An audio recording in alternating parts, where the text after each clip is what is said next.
And welcome back, everybody, to Benched with Bubba, episode 10, brought to you by thesportsdgens.com. Check out all the good articles, podcasts by the members of the Sports Degens. Follow them on Twitter at the Sports Degens. On today's episode 10, we are joined by one of the really good guys at Twitter. You've heard him on a previous March Madness podcast. We are joined by the one and only at GoldRushProfits. How are you doing today, Goldie? I am doing great, Bubba. How are you doing? Good. Big weekend coming up. We had the holidays. Hope you had a good holiday with your family and friends. And good football and basketball yesterday. But today kicks off a 3-day span of rivalry weekend in football, awesome college basketball, NFL. It's going to be mayhem. I'm looking forward to it, and I'm pretty sure you are as well. I'm excited. Can't wait for about an hour and a half or so. Watch Iowa and Nebraska. So getting excited for that. Very disappointed yesterday with how my Vikings finished. Just a brutal way to lose that game. But I think they're done anyway. So let's move on. Yeah, no, we can get into that if you want. Those Vikings, they started out like guns blazing, and man, I don't know. That was the way that season's come collapsing down with something special. But yeah, we won't drag through that. We'll look at the positives on this podcast today, because yeah, I'm with you there. I did not see that total collapse coming, especially in that division. No, I didn't either. I'm a huge fan of Coach Zimmer. I've loved what he's done.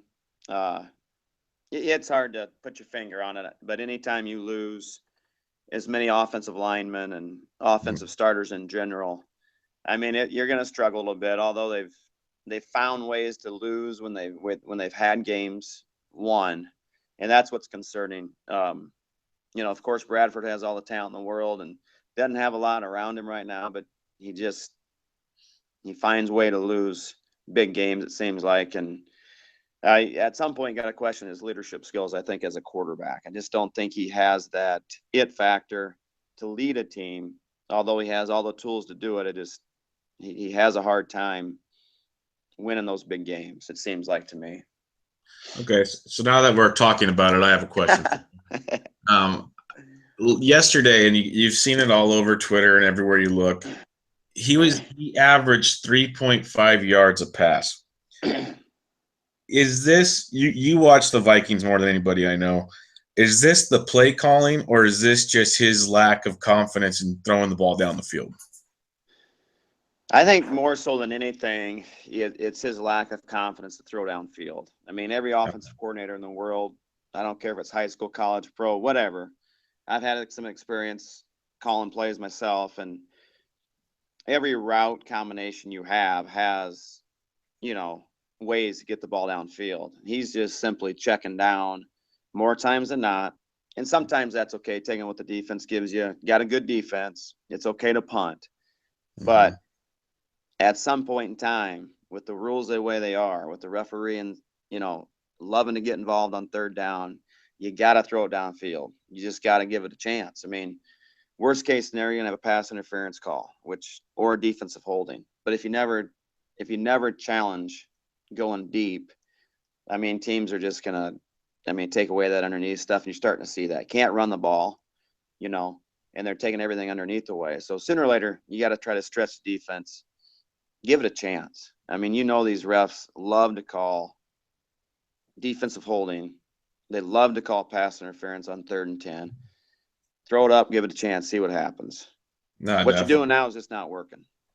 Yeah, and on the bright side, you've lost Bridgewater, you lost AP, and somehow you're only like a game out of first place in the division. So with that defense, you never know, man. There's still hope in Minnesota. You can't completely let it go away. Still hope. There's hope. I'm certainly not going to give up on the season yet. The Lions have been great, as far as finding ways to win in the fourth quarter, being behind virtually every game they've played in.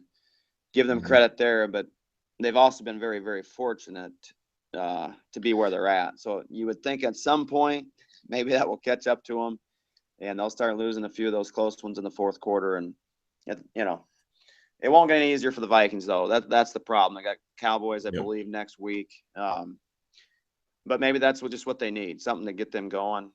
Zimmer would love to beat his former team back in the day when he was on that staff. But so it'll be interesting. Hopefully they can turn it around. Yeah. Zimmer's a great coach, so good things will be coming there in Minnesota. No doubt about that. Yep, sooner or later they will. Let's talk about something else, though. We're going to keep it on the gridiron. We're going to go college football. Goldie is a big Iowa fan, as you mentioned. Nebraska, Iowa kick here in about an hour or so, hour and a half. And I was told in order to do this podcast, we had to be done before the Iowa-Nebraska game. And I respect these things. I totally understand this. And one of the things I want to talk about, we've been trying to schedule this podcast for a while, is one of the biggest wins that I can remember for Iowa in a long, long time happened when the college football playoffs started to get turned on their head a couple weeks ago when the third big team went down, when Michigan lost to Iowa. Tell me, well, I know how excited you had to be, but how big is that? One of the biggest ones you've ever seen, or like what was your feeling? Because you went from a almost perfect season last year to I would accept somewhat disappointing season this year. To pull a game out like that, that's got to be freaking awesome. That was fantastic, and certainly something I didn't anticipate, to be honest with you. They were, I think, 21-point underdogs. And if you think about how Michigan was rolling coming into the game, I mean, that's what people forget. And I know you can say, well, look who they played. But at the same point, Iowa was pretty much done at the time. They're just coming off a huge loss to Penn State, I believe. Being 21-point dogs and playing that well, I wasn't expecting it, to be honest with you. And that's one of the biggest upsets I've seen for sure in Iowa City. They've had some big ones, especially at night in Iowa City. But that one caught me completely off guard. In fact, it was even off our radar as far as really worrying about watching it. We were, getting involved with the UFC fight that night, pretty heavily. And we were a lot more excited about that. We just kind of happened to keep watching the Iowa game, thinking sooner or later it's going to, Michigan's going to put the hurt on them.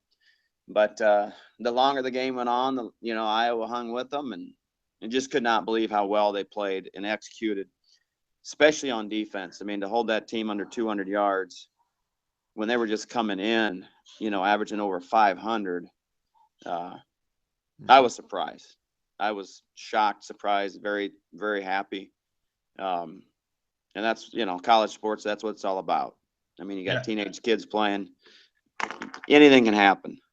And that's what makes it great. And that's what I was explaining to my buddies, like you said, the UFC fights. I had 3 or 4 guys come to my house and we're watching the prelims, and they were sitting there going, they're all, Jesus, Michigan's only a 21-point favorite at Iowa. Iowa's, dog shit. And they're like, well, yeah, they're having a rough year, but you guys don't understand. It's a night game in Iowa City, and this stadium, they're like on top of you.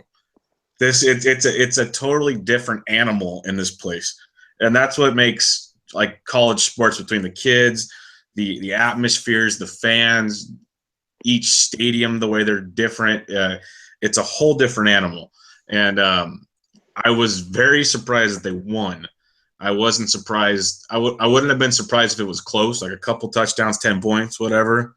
But when they won, I was like, wow, because as a Big Ten man myself, I've seen some stuff in Iowa that makes you go, what just happened there? But they're a sneaky team. But let's dwindle into that. I kind of mentioned they're not having the best of season this year after nearly going perfect this year or last year. With that Michigan win, maybe squeaking out another win to finish out the season. Is this still a good year in Iowa standards, or are you guys still kind of disappointed in things? I honestly think that all hinges on today. I mean, if they can get Nebraska, win their last 3 against 2, Michigan and Nebraska in there, including another road victory, although it was Illinois, to finish with 3 wins in a row and to be 8-4, I wouldn't be thrilled, but at the same time, I'm more of a realist type of fan. It's somewhat disappointing, yes, because a lot of people back from last year, schedule-wise, they still had a chance, I thought, to run the table until Michigan is what I was thinking. So I'm thinking, 1 or 2 losses max is what I was hoping for. But at the same time, it's Iowa. They're going to always hover around 7 wins.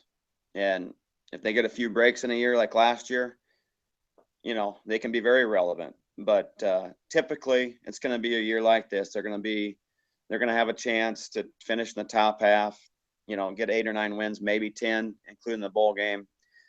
But, it's Iowa City. You're trying to recruit against some of the best teams in the nation in the Big Ten there. So they're not going to get the top recruits. And so for me, if they can get Nebraska today, I would be, I'd be happy with the season. It seems like Iowa does really well when they're not expected to. And then anytime they're expected to, this is kind of when the season's a little disappointing. So just, it's Iowa style play. They're going to play a lot of close games. And if, like I said, if it's a year they're winning those close games, they're going to have a chance to be real good. But at the same time, their margin of error is so small that, they can't handle the mistakes. And they absolutely have to have good special teams. The years they've had great special teams have been very good. So this year's kind of been marginal at best with the special teams. So hopefully I can get Nebraska and all will be well with me anyway. Yeah, that'd be a big win. Nebraska is not a pushover by any means at all. And it'd definitely be a big, big win to round out the season. Kirk Ferentz. Many know he could basically be the mayor of Iowa City, can maybe even run for governor of Iowa if he felt like it at times. He seems to kind of have, carte blanche for whatever he wants to do at Iowa, it seems like. Is he ever leaving there? Like, okay, will he ever – I don't think he'll ever get fired. Will he ever get fired from Iowa? I don't think he's ever going to get fired. I really don't think he'll get fired. I don't think he'll leave for a while yet, to be honest with you. Okay. And it's just, it's one of those things, with a coach. Mm-hmm. Anymore, can you stay at a place more than 8 to 10 years? And if you do, sooner or later, you're going to wear out your welcome. Yep. So, yeah, there's many spectrums to this topic as far as the Iowa fan base. You're going to have some people that just absolutely hate him, want him to leave, need new blood. But there's some of us that think he's done a real good job and he's steady. And to me, and I always tell my friends this too, that, they're one bad hire away from being very irrelevant in the college football world, like so many others in the Midwest are right now that are right around them. Mm-hmm. I mean, so you got to be careful what you wish for sometimes. Yep. Is it frustrating to me? Yeah. Is it frustrating watching how they play sometimes? Yeah. But at the same time, you come in and hire some young gun coming, from a smaller school or whatever. Again, your margin of error is not very big. So a terrible recruiting class or two, things can spiral out of control in a hurry. You just got to look around some of the teams in the Big Ten and see how bad some of their programs have been for so long. So to me, I can't say I'm a huge Kirk fan, but at the same time, I'm not a hater either. So it is what it is. He's done a good job. He's brought that program up, solidified it. It's on pretty good standing ground right now. It's just, like all fans, we'd like to get over that hump. Yeah. I'm not so sure you can in Iowa, to be honest with you. Maybe you have a special year here and there, but it's just going to be nearly impossible. See, you just answered that the most level-headed and diplomatic way I've ever heard anybody answer that, and I'm not even like talking trash, like I'm giving you kudos for that, because this is a topic that a lot of people just don't even want to talk about, or a lot of people just want the cliff notes on. I personally could sit and talk about Kirk Ferentz for hours because it's just intriguing to me. just because they're like you hit on all the topics, but you could dig into that so much deeper. Right. And but what you said is so true, because it is very hard to find someone that fits into some of these towns, which he does. And he fits into the communities. You could go find that flashy guy, but like you said, how often does that work? And people that don't know the Midwest, it's very hard to find that kind of person that fits into these towns. Very hard. And like you said, a place like Iowa City and a school like Iowa, no offense to anybody, but they're a wrestling school. They are developing into a pretty good basketball school. They're not really a football school. It's just not what they are. So every once in a while when they put it together, take it and enjoy it. But yeah, no, you said that very well, and I won't bore whoever listens to the podcast with more on that. But like I said, I could sit and talk about it, and I've done it with my Big Ten buddies forever. It's a very interesting thing to look at, because you look at, like, say, the Big 12 or these other conferences that rotate coaches so often. Hell, look at Notre Dame. What do you get, 3 years? How's that working out? Exactly. I mean, if you can't win at places like Texas and Notre Dame, you know, you're not going to win at Iowa, right? So we'll take our 8 or 9 wins, and we should be happy with it, to be honest. Yeah, go to your Capital One Bowl every couple of years and enjoy Orlando and take it. Exactly. All right, so we'll grow on the college football here a little bit, and we'll go to the Big Ten Conference, which for once we are not the laughing stock. People aren't saying it's like watching 2 fat people have sex. It is actually fun.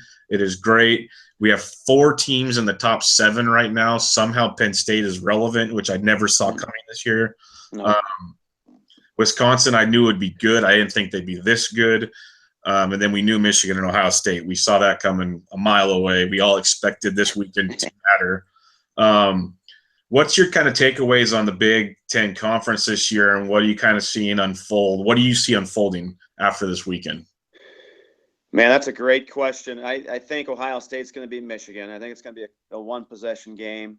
I think it's going to be a very close game. I think Ohio State is going to find a way to win that football game. I think their offense is, even though it's struggled mightily at times, I feel better about what they do offensively than what I think Michigan can do at this current time. And for that reason, I just think they're going to find a way to win that game. It's going to be a fun game. It'll be a close game, but I got Ohio State winning in a 1-possession type of game. So I think they're going to advance. But the question is then, how is this other stuff going to pan out? And you're going to know more about that than I do, because being a Wisconsin fan, every scenario there is. Yep. That needs to happen. So as far as this weekend and that first big game, I think Ohio State's going to find a way to win that game in advance. Now, exactly, I know you know this, exactly what has to happen for Wisconsin to have a chance here. Yeah. Who has to win? Who has to lose for Wisconsin? Yeah, well, Wisconsin has to win first, and then they'd get their trip to the title game. And then I believe it's if Ohio State wins, doesn't Penn State go to the title game? I think they do. And if that's the case, I mean, then I would like Wisconsin to sneak a bid, That's what I'm saying, because if Ohio State wins, which I agree with your breakdown of the Ohio State game, I expect it to be close, but I'm just not sold on that Michigan defense, because especially with their quarterback situation, right? It's so one-dimensional, and Urban Meyer, both these coaches are phenomenal. And you're telling me that they haven't been game planning for this game for the last 6 months? Like, give me a break. Yeah. They know every angle of this game. So I like Ohio State. So a Penn State-Wisconsin game, without bias involved, I like Wisconsin in that game. Yep. But if Michigan wins and it's Michigan-Wisconsin, that gets really interesting. That'll be one where all the critics go, this is a horribly boring football game, because it should be a very boring football game. Right. And I honestly could see that game going any direction. That game is literally the game where it's Captain Obvious. Whoever turns the ball over the least, I think, wins that game. Yeah, absolutely. That's literally how that game's going to go, because they're both going to pound the rock and play field position, and that's how that's going to go. Absolutely. So if Wisconsin can, yeah, that's what's going to be weird. So if Ohio State beats Michigan, I think Ohio State steals a bid, and then the winner of the Penn State-Wisconsin game steals a bid. Yes, they do. Exactly. Now, if Michigan wins, then the big only gets one bid, in my opinion. Yep. I would agree with that assessment as well. I would enjoy the Wisconsin-Michigan game in a title game because, I mean, it reminds me of so much last year's Iowa-Michigan State game. That was, I mean, for true that was a great football game. I mean, it was a great football game. It was fantastic and came down to virtually the last play of the game. But just some great hits, great defense. And it wasn't because it was bad offense, to be honest with you. It was just a well-played football game, and I think that's what we'd see. I mean, with Michigan and Wisconsin, on paper it might look, like you said, a slugfest, boring, but for some of us, you know, I kind of like seeing a good defensive game, and the spread out stuff that you see in the Big 12 week in and week out. You know, just when they're scoring 60-some points, it's, to me, that's not true football, and that's not exciting at all, watching people score every time they get the ball.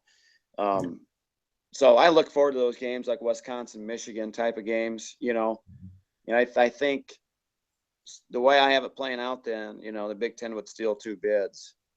So that's kind of how I have it.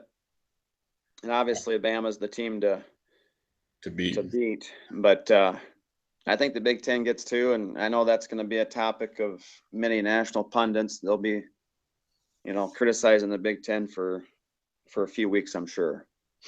Oh yeah, because they've always, it seemed in years past, had a hard on against the Big Ten, minus the fact they let Ohio State in, but that was many factors besides A, they have to have one team in. It's just how it.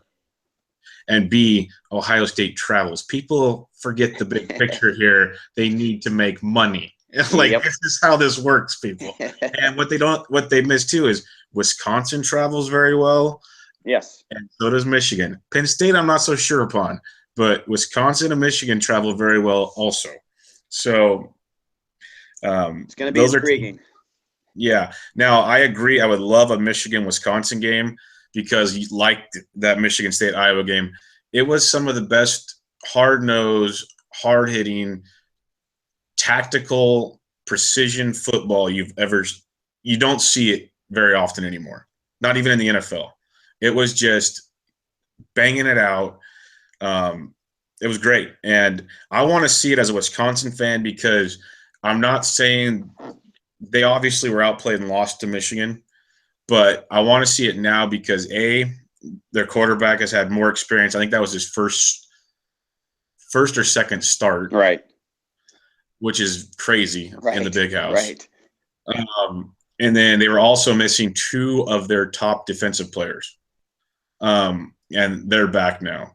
So I'd love to see a full Wisconsin squad try that one again. Now, given Michigan will have the excuse with their situation, but as a Wisconsin fan, I'd love to see it. But like you said, I see it playing out with Ohio State taking the cake.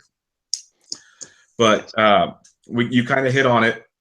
So your college playoffs, you got Bama, which I agree. They're the cream of the crop. Who's your 4th team if you got, say, Wisconsin and Ohio State taking 2 bids? Well, in that scenario, I still think, Clemson finds a way to get in. I really do, even though they've struggled.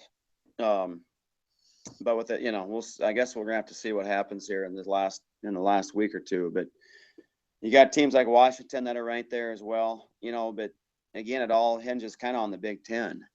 What happens in the Big Ten is going to determine, do we get that 5th team that's kind of on the outside looking in right now. I mean, it's going to be interesting. I think Washington's a great football team. They got smoked, obviously, by USC at home. But man, And they are a great football team offensively and defensively. I think they're a team to be reckoned with too. So it's going to be interesting to see what happens. I would kind of like to see, it'd be interesting to see a Pac-12 team get a chance, in the playoffs. And I think they're a better team than a Clemson. But again, this all is going to hinge back to see what happens with the Big Ten. Oh yeah. And that's what makes this weekend so great, is there's so many factors besides just the normal rivalries involved. And like the Apple Cup, Washington State. Washington State's no pushover, and I would not be shocked if they beat Washington. Now, I got Clemson as my other team getting in. I just think, I think they're a very, very well balanced team that can. They can hang with almost anybody, and they proved it last year in the playoffs, and they returned a lot of those players, and I feel given the chance again, they could do that. But at the same time, I do agree, I'd love to see a Pac-12 team get in there. Any way it shakes out, this is going to be great for the fans because it's going to give another long, hard look and conversation to a potential 8-team playoff, which it will get to eventually, and it will stop at 8. It can't go more than 8. No. But I think it needs to go to 8, and there's no reason not to go to 8.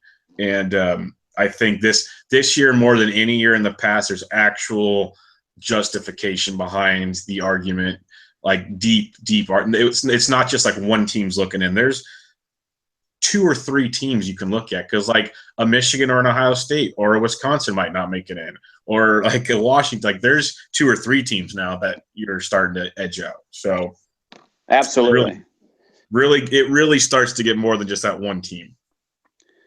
I would agree. Yep, I would agree with that. 8. I think 8's the right number, and eventually, I think we'll see it.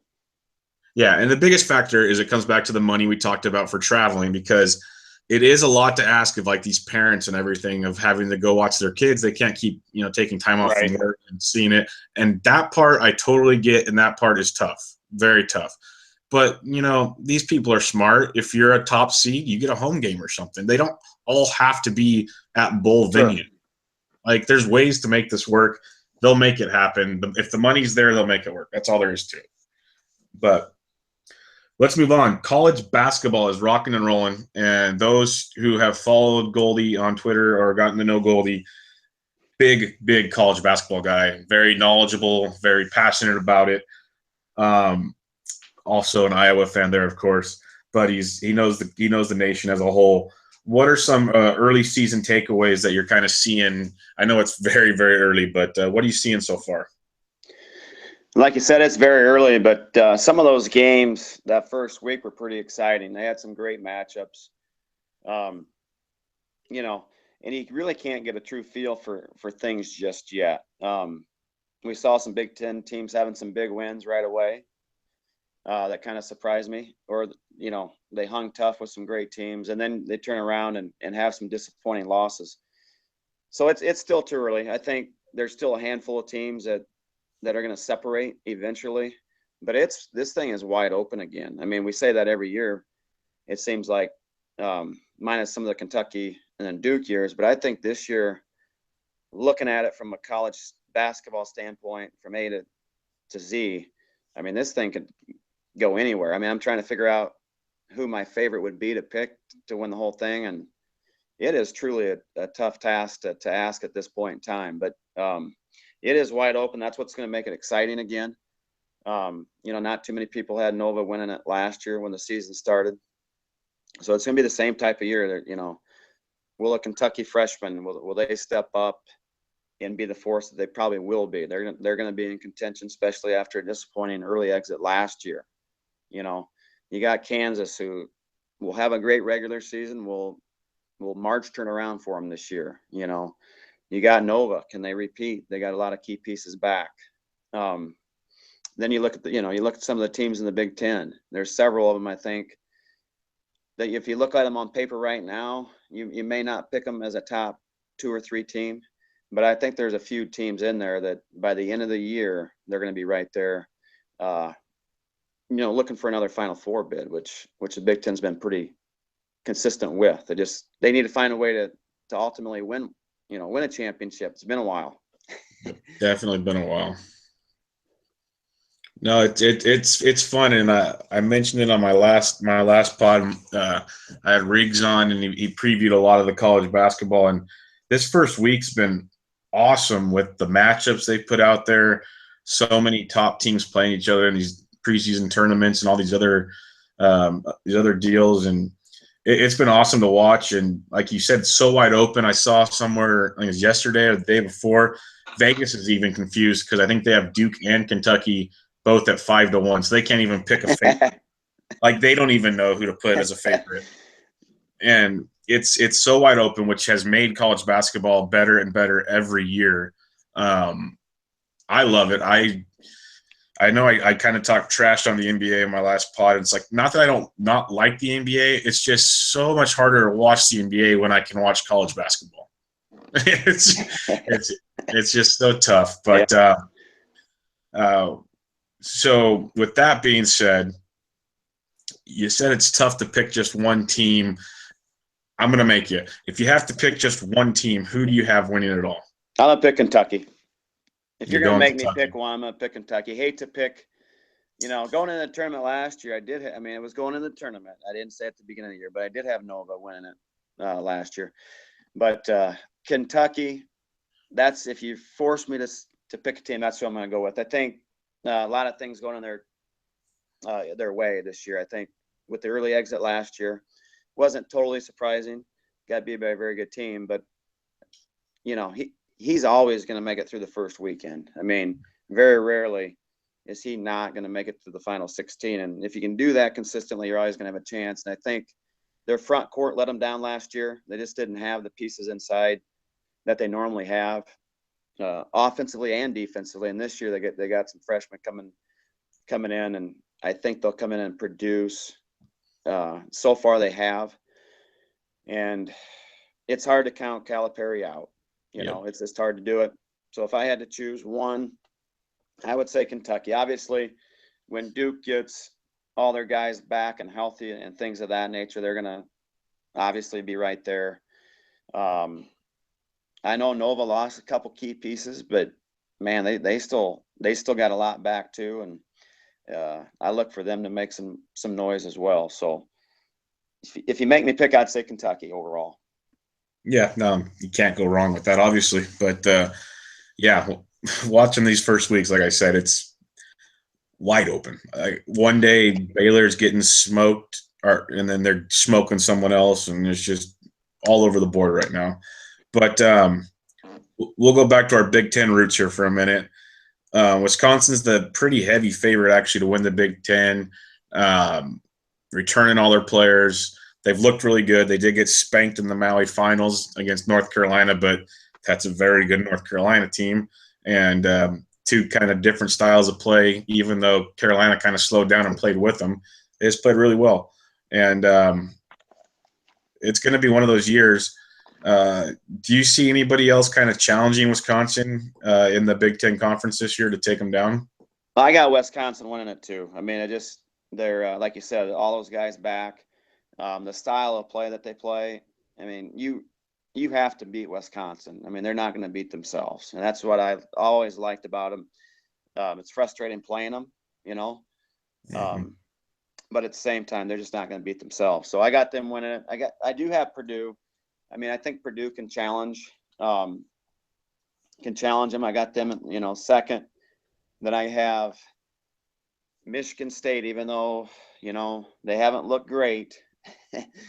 But when conference play rolls around and stuff, it's hard to count out Izzo. So I got Wisconsin, Purdue, Michigan State, Indiana right there with them. Those kind of, to me, those are going to be the four teams that kind of separate themselves, in my opinion. After that, there's a little bit of a drop off.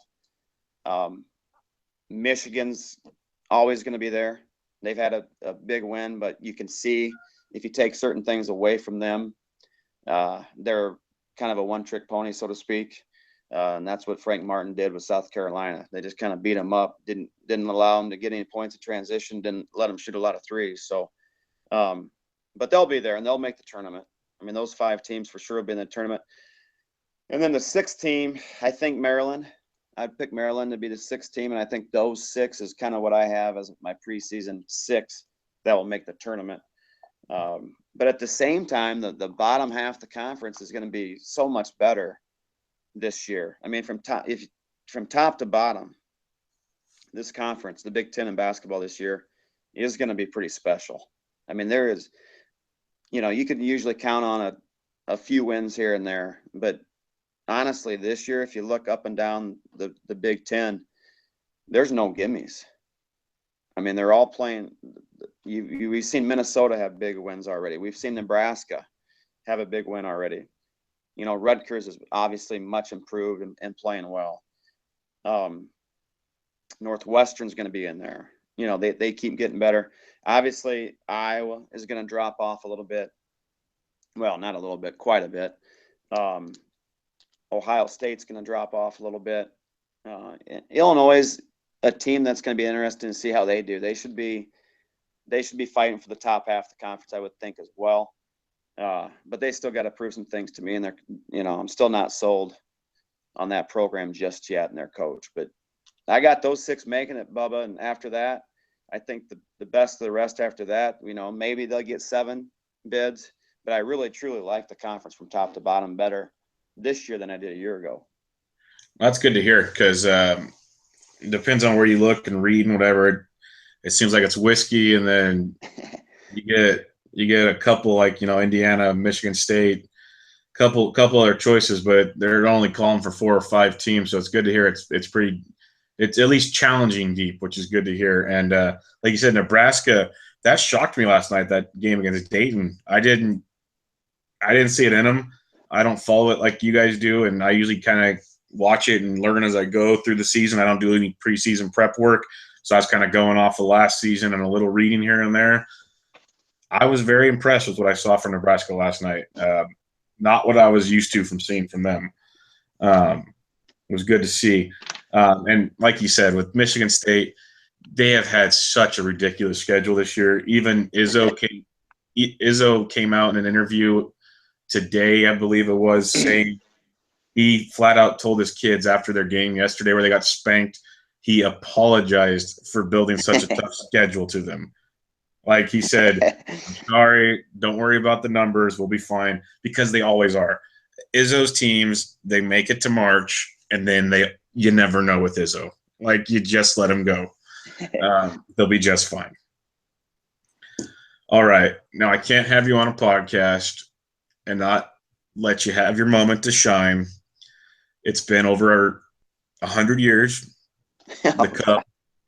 The Cubs won a World Series. God, I almost forgot. Almost forgot. You probably wake up and kiss a freaking baseball every morning or something. The Cubs won the World Series. I'll let you, say whatever you want to say.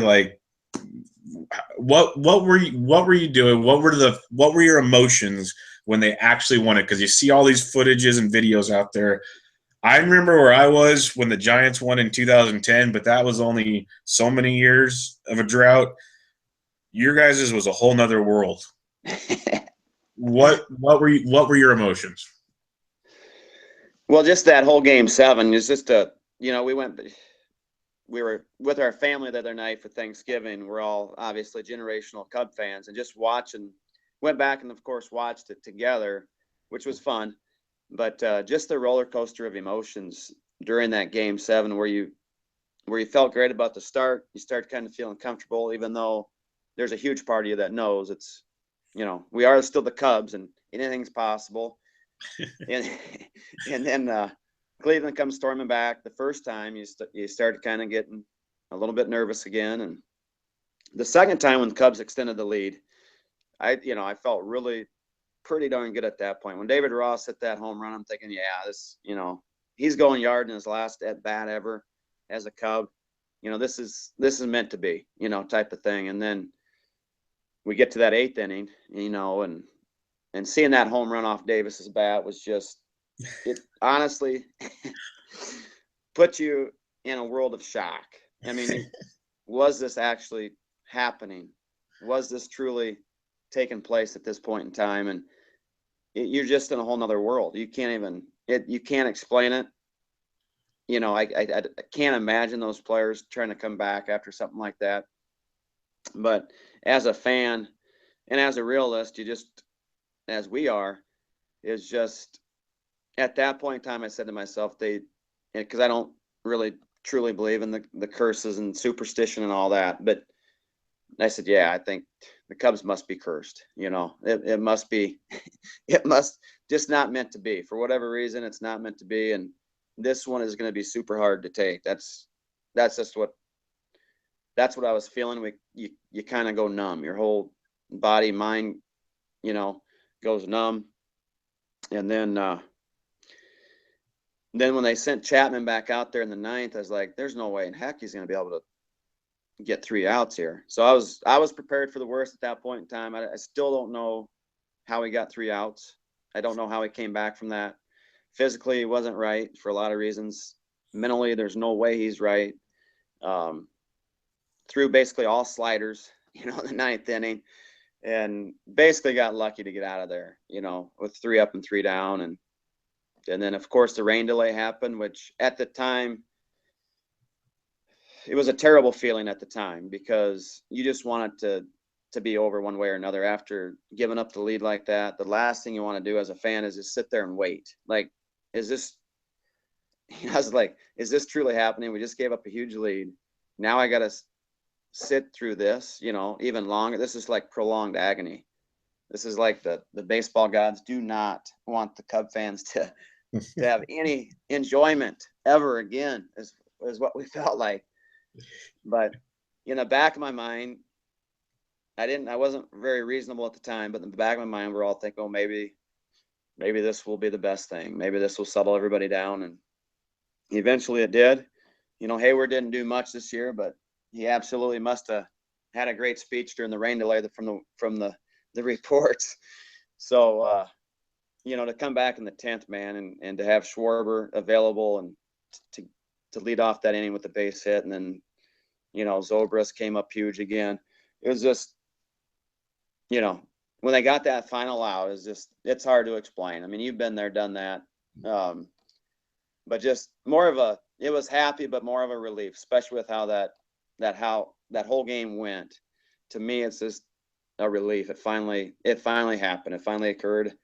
So just pure enjoyment, pure relief. It won't be another series quite like that one, I don't think, ever, and a game 7 like that ever, for a lot of reasons, which we can get into if you want. But but it just a roller coaster of emotions. I mean, you know how it is too when you're a true baseball fan, sitting through Giants games. It's hard because you live and die on every pitch. Because you know how important the count is when you're pitching, when you're up to the plate. You know exactly how important getting ahead or behind the hitter is, and so you're living and dying basically on every pitch. For us true baseball fans. Now, if I was just kind of a fair weather fan that didn't really understand baseball very well, I think it'd be a lot easier to watch. But those games are tough to watch. And then when the Cubs are playing on the West Coast, the first 2 series, a lot of late nights. Oh, yeah. You must have had some rough sleeping evenings. Oh man, it was brutal. That month was tough. I can't imagine what it was like on the players, but for me as a fan, just watching, staying up that late. But it was what a great month, and can finally be happy to say that the Cubs are world champions. Never thought I'd ever say it. Yeah, no, I'm happy for you. I've got some other friends that are Cubs fans, and it was I loved hearing your story there. That's why I had to ask it, because just for the fact that you said you as a family on Thanksgiving rewatched Game 7, that just, like, people need to listen to that and just hear. That's one thing that makes sports so great is, like, moments like that. You can do things like that. But like I said, for the Giants, it was, for, if you're old enough, it was 52 years.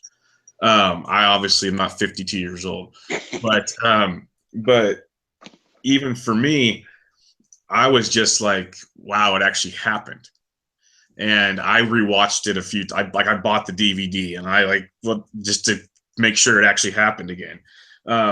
like for you guys, I could only imagine going through that game because it looked like it was in the bag, and then they start coming back, and then everything you said, I'm sitting on my couch, sitting there going, man, if I'm a Cubs fan right now, like this is the worst possible thing that could ever happen. And the same thing, like when Davis hits that homer off of Chapman, the guy that shouldn't get hit by anybody, especially a 5'4" guy like that, you're sitting there going, what just happened?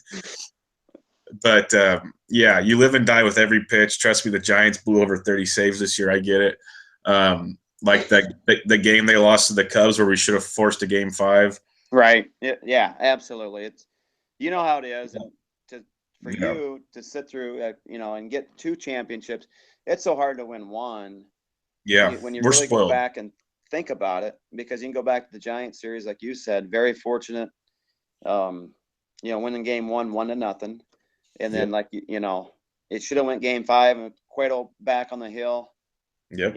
I wasn't thrilled about our chances at that point. And then you can look at the Dodgers series, down 2-1 there, and being shut out twice in a row.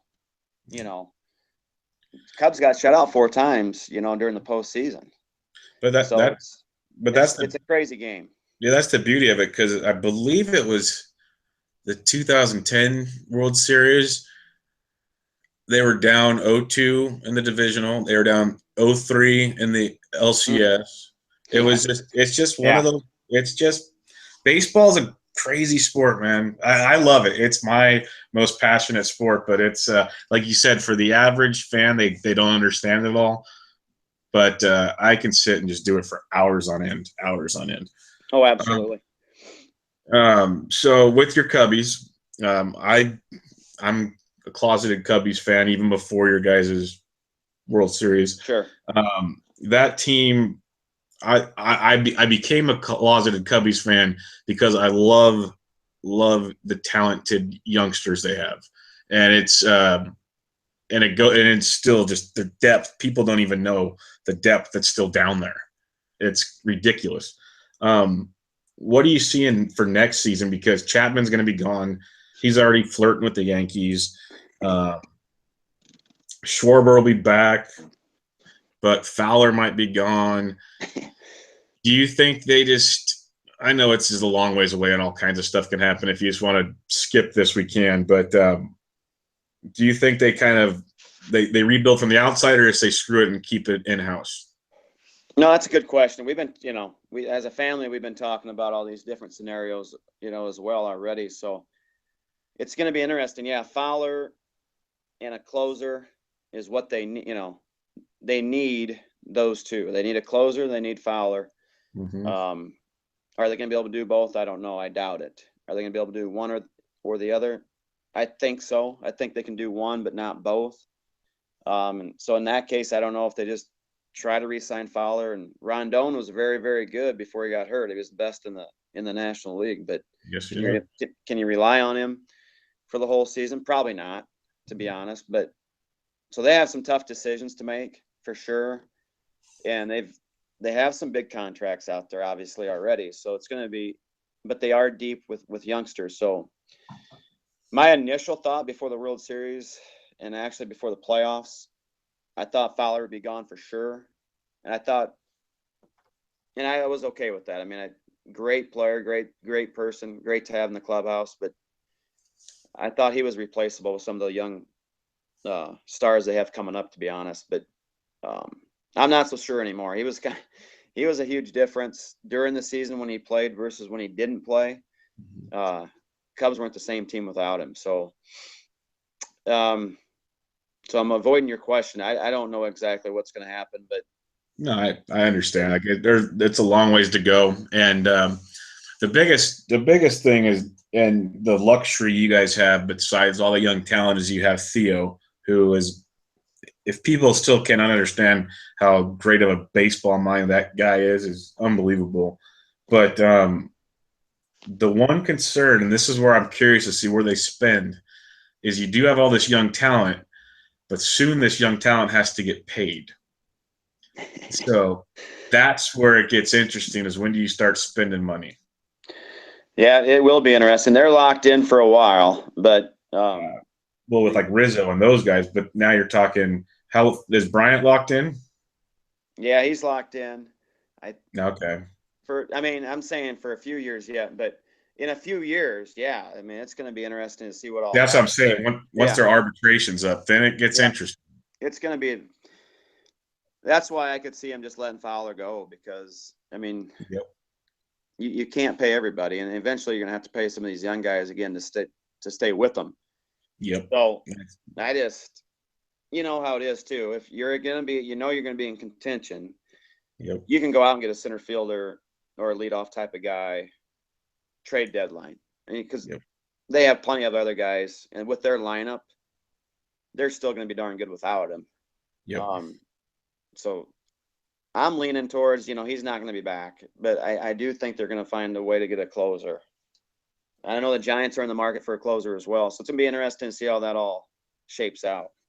Yeah, personally, I'd say go closer. You saw how valuable he was this year for you guys, Yeah. and I saw how valuable he was for you, and how valuable not having one was. So right. I'm very biased at the moment because I'm still extremely bitter at that whole situation. That horrible. But let's move on to one of the very, very fun things I wanted to have you on for as well. Not the other things weren't fun, but there is a new sports app that's out, and Goldie is one of the ringleaders and really pushing this product. He's well versed in it, more than many people are. It kicked off yesterday in the App Store, and it blew up. It is called Fanfire. I will let Goldie have the floor, and he can tell you everything you need to know. He can give you promo codes. I will attach them to the article.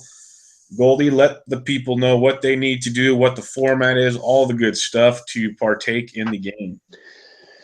Sure, yeah. Basically it's a live sports interactive app. It's the first of its kind. So basically, as you're watching a live, right now it's NFL, and they're adding sports as we talk. I mean, they got all these soccer leagues, including the Premier League. NBA sounds like it's next, but they're going to be including a lot more sports. But right now, they're basically doing a beta testing. It's in beta testing mode, just because of the pure numbers of people that are trying to play the darn thing. So, it's a live interactive app. So as you're watching right now an NFL football game, you can get on the app. There's going to be they're going to be preloaded questions about the game, like who do you think's going to win, by how many points. There will be some point spread questions in there. There'll be some like prop questions. Is Drew Brees going to throw for 3 touchdowns this game? Is he going to throw for over 300 yards? Is there a running back going to rush for over 75 yards? There's going to be a bunch of preloaded questions that you can answer and earn points as you go.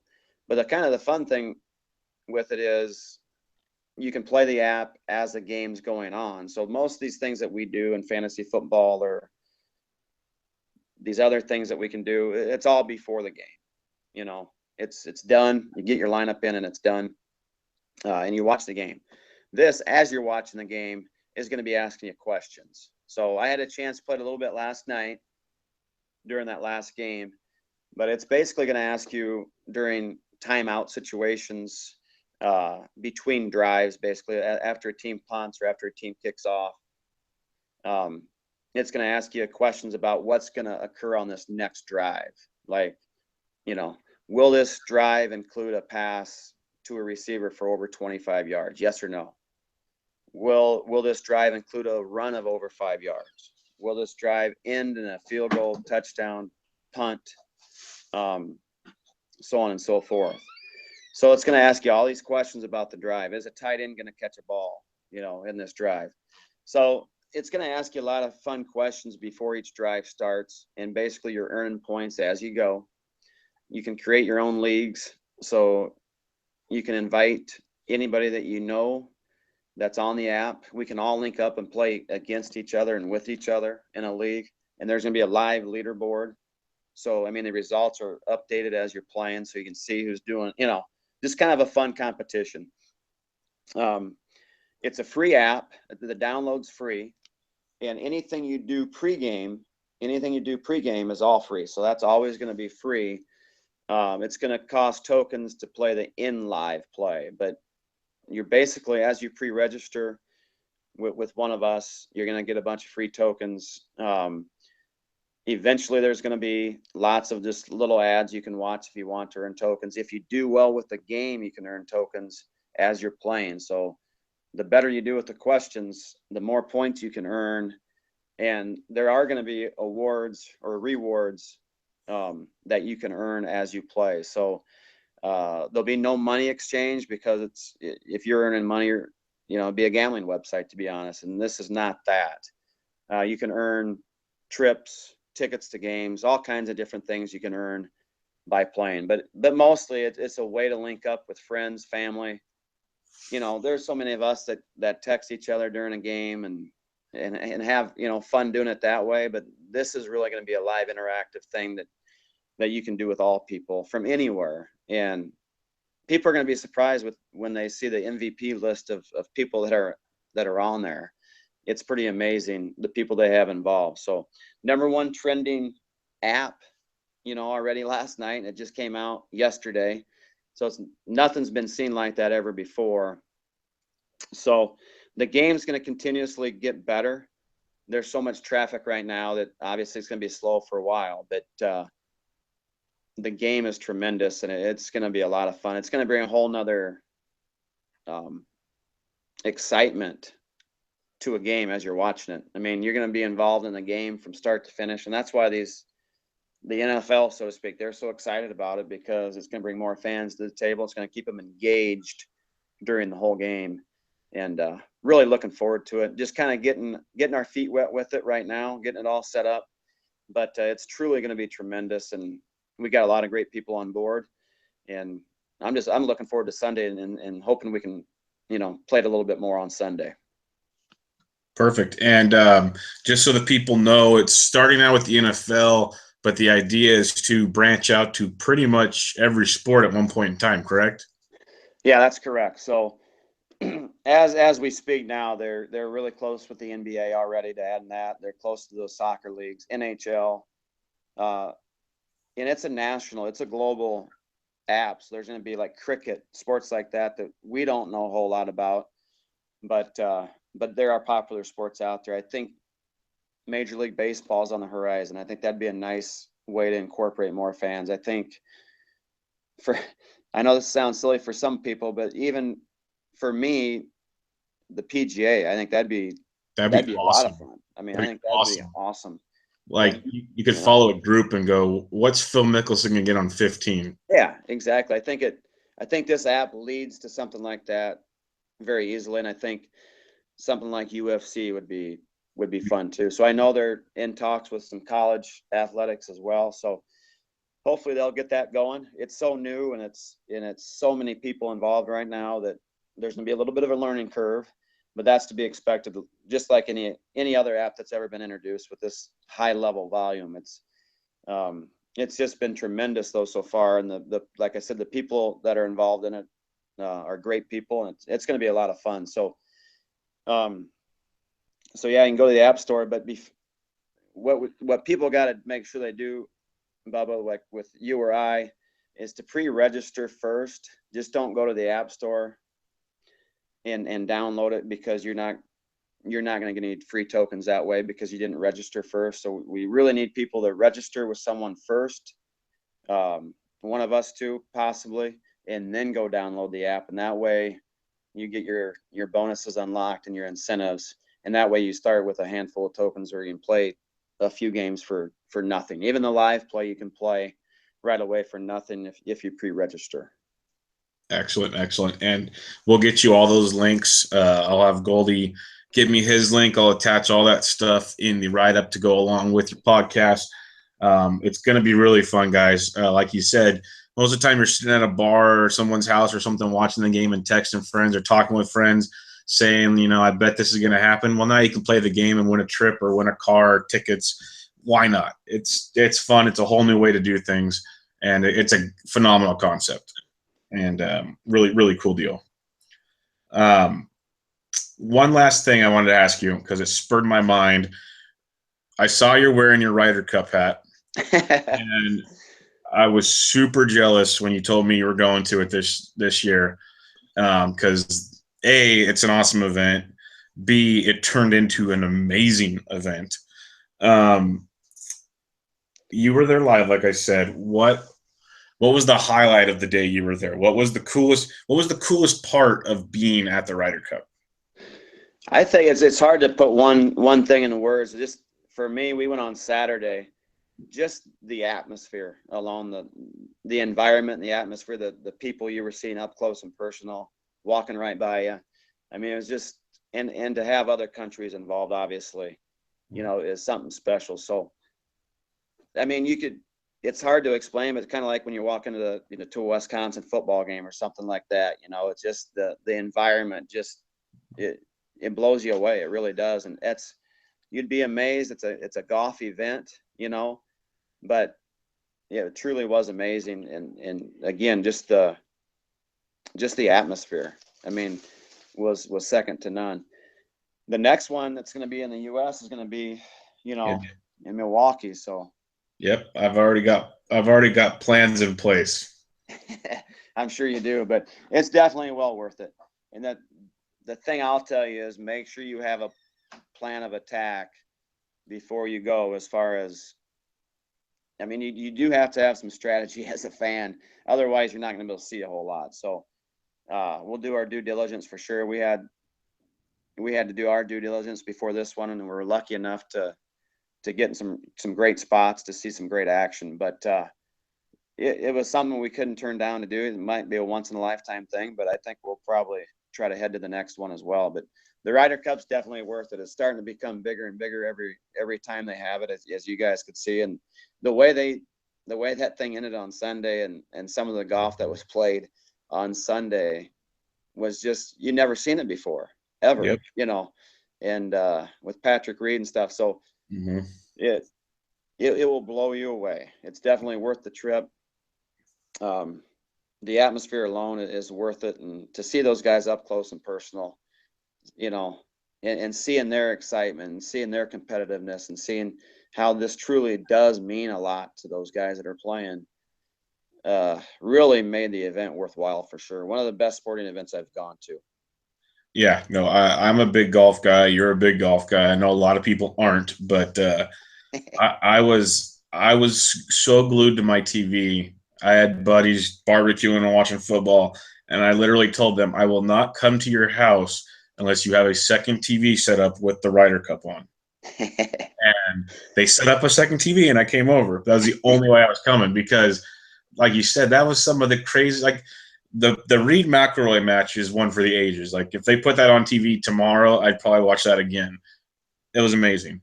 But the putts people are making, I think Phil and Sergio, combined for like 25 birdies or something, and they pushed the match or some some asinine numbers. It's just crazy. Absolutely. It's just nuts. But all right, well, we talked long enough. You got a football game to watch. Goldie, I really appreciate you being on. It's been a pleasure getting to know you through the years, and we will definitely have to do this again some other time. Good luck with your Hawkeyes today, and thanks for coming on, man. It's my pleasure. Thank you, Bubba. Okay, we will catch you again some other time. All right, bud. Yeah. Later.